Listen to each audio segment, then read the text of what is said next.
सुतीक्षण जी कुंभज ऋषि को वंदन करते हुए चरणारविंदों में कहते हैं, हे प्रभु, हे गुरुदेव, नाथ कौशलाधीश कुमारा, मिलन गयौ जगत आधारा। कि प्रभु कौशलाधीश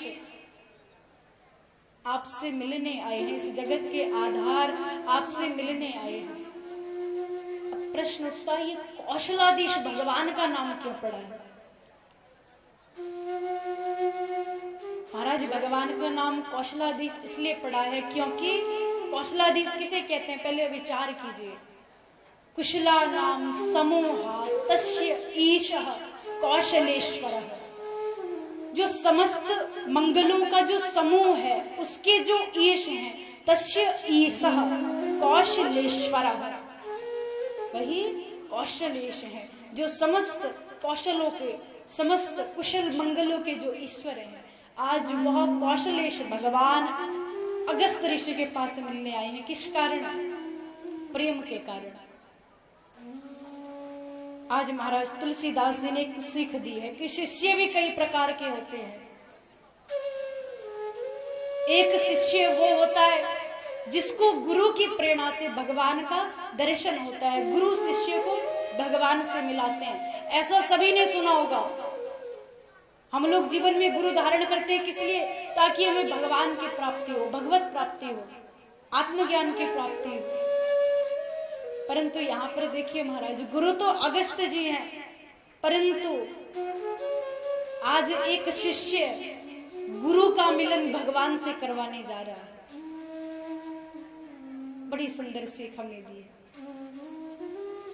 कि जरूरी नहीं है कि केवल ज्ञान के माध्यम से ही हम लोग परमात्मा को पा सकते हैं। प्रेम एक ऐसा साधन है जिससे व्यक्ति परमात्मा को अति शीघ्रता के साथ प्राप्त कर सकता है।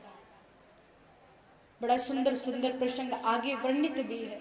भगवान अगस्त ऋषि जी से मिलते हैं, प्रेम भरी भेंट हुई है। अगस्त जी से मार्ग पूछते हैं कि प्रभु, अब आप हमें संदेश कीजिए कि अब हम किस मार्ग पे जाएं।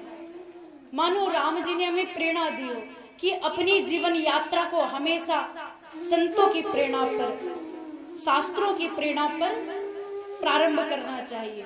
संत लोग जैसे हमें आज्ञा करे, शास्त्र हमें जो संदेश दे, उस आधार पर अपना जीवन यापन करना चाहिए। अगस्त ऋषि जी की प्रेरणा पर भगवान श्री राम जी दंडकारण्य में गए हैं, जो कि महाराज हम लोग पंचवटी भी कहते हैं। आज महाराज नासिका में स्थित है। भगवान वहां पर बड़ा सुंदर मां सीता जी को अपनी माया के विषय में बताते हैं। दंडकारण्य में भगवान श्री राम जी का मां जानकी जी से संवाद हो रहा था। इतने में ही पंचवटी में रावण की बहन शूर्पणखा का आगमन होता है। भगवान को देख करके शूर्पणखा बड़ी महाराज कुछ बौखला सी जाती है, क्योंकि उसने आज से पहले कभी भी ऐसा दिव्य स्वरूप नहीं देखा था। तुलसीदास से महाराज तो स्पष्ट कहते हैं, पंचवटी सो गई एक बारा, जैसे ही पहली बार पंचवटी में जाती है, देखी विकल भई जुगल को मारा। आज राम जी और लखन लाल जी को देख करके व्याकुल हो गई है कि ऐसे पुरुष प्रकृति ने किस प्रकार से बनाए होंगे। क्या प्रकृति ऐसे पुरुषों पर मोहित नहीं हुई होगी? ऐसा विचार करते हुए माया से तुरंत बड़ा सुंदर स्त्री का रूप धारण करती है। सभी लोग इस प्रसंग से अवगत होंगे।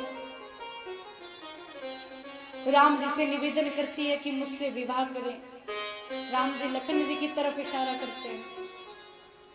अब लखन जी कहते हैं कि मैं तो इनका दास हूं, तुम जाकर के उन्हीं से विवाह करो। अगर एक दास की धर्मपत्नी बनोगी तो दासी बन करके रहना पड़ेगा, उन्हीं की धर्मपत्नी बने। अब जैसे ही राम जी के पास गई, फिर राम जी मुस्कुराते हुए लखन लाल जी की तरफ जाने की प्रेरणा देते हैं। शूर्पणखा को महाराज क्रोध आता है। कि शायद जो ये स्त्री बैठी हुई है ना राम जी के पास, यही इस सब प्रपंच का कारण है। अब जैसे ही उन्हें मारने के लिए दौड़ती हैं, लखनलाल जिसे सहन नहीं होता है और तुरंत महाराज शूर्पणखा को नाक कान बिनु भई विकराला, नाक कान से विहीन कर दिया है और बिना नाक कान के बड़ी ही विकराल शूर्पणखा हो गई है। अब महाराज बड़ी ही क्रोधित हुई है। संत लोग पूछते हैं कि कई लोगों का भाव होता है कि शूर्पणखा कौन है, जिनको लखनलाल जी ने नाक कान से विहीन कर दिया है। तो ऐसा महाराज वर्णन है कि सुप इव नखानी यस्य स सूप नखा। सुप इव नखानी, सूप किसे कहते हैं? घर पे महाराज हम लोग चावल इत्यादि भी साफ किया करते हैं, सुप्पा इत्यादि उसे कहा जाता है, विभिन्न स्थानों पर विभिन्न नामों से कहा जाता है। तो ऐसा भाव है महाराज, व्याकरण के माध्यम से अगर शूर्पणखा का खंडन किया जाए तो सुप इव नखानी, जिसके नख सूप के आकार के हो, वही कौन है? थोड़ा जोर से बोलिए। शूर्पणखा। तो महाराज इसीलिए कहते हैं कि आज वो शूर्पणखा जीवित है, क्योंकि आज भी आप लोग देखते होंगे हमारे समाज में कई प्रकार से महाराज आप लोग दर्शन करते होंगे, विभिन्न नखों वाले लोगों का हमें दर्शन होता है और बड़े ही विचित्र विचित्र उनके नख होते हैं, जिन्हें देख करके महाराज सामने वाला पहले ही भयभीत हो जाता है कि अगर हमारी लड़ाई हो गई तो क्या होगा। आज उसी शूर्पणखा को लखनलाल जी के द्वारा नाक कान से विहीन किया गया है। व्याकुल होकर के खरदूषण के पास जाती है। खरदूषण भगवान से युद्ध करने के लिए आते हैं। भगवान माँ जानकी जी को लखनलाल जी के सहित कंदरा में भेज देते हैं और खरदूषण को कुछ ही पल में मार डालते हैं। इसके बाद बड़ी सुंदर पंचवटी में लीला करी है। एक दिन श्री लखनलाल जी को कंदमूल लेने के निमित्त भेज दिया है। माँ जानकी जी से निवेदन किया है कि हे जानकी जी, अब मुझे लगता है कि वन में आपका रहना ठीक नहीं है, क्योंकि अब हमारा राक्षसों से युद्ध प्रारंभ होने वाला है। इस प्रकार से निवेदन करते हैं और कहते हैं कि अब आप अग्नि में जाकर के वास कीजिए। माँ जानकी जी तुरंत राम जी की इस बात को स्वीकार करती हैं और अग्नि में जाकर के वास करने लगती हैं और अपनी छाया स्वरूपा एक स्त्री को राम जी को सौंप देती है। खरदूषण के वध के बाद राम जी के द्वारा ये लीला की गई है। माँ जानकी जी का वास अग्नि में हुआ है। माया रूपी सीता राम जी के साथ लीला कर रही है। अग्निदेव जी बड़े प्रसन्न माँ जानकी जी को अपने पास रख कर के होते हैं, तो पुत्री के समान उनको अपने साथ वास दिया है।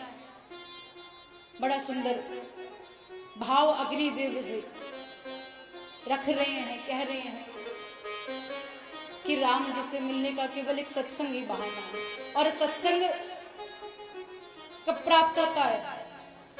जब माँ जानकी जी हमारे पास हो, क्योंकि महाराज उन्हें करुणा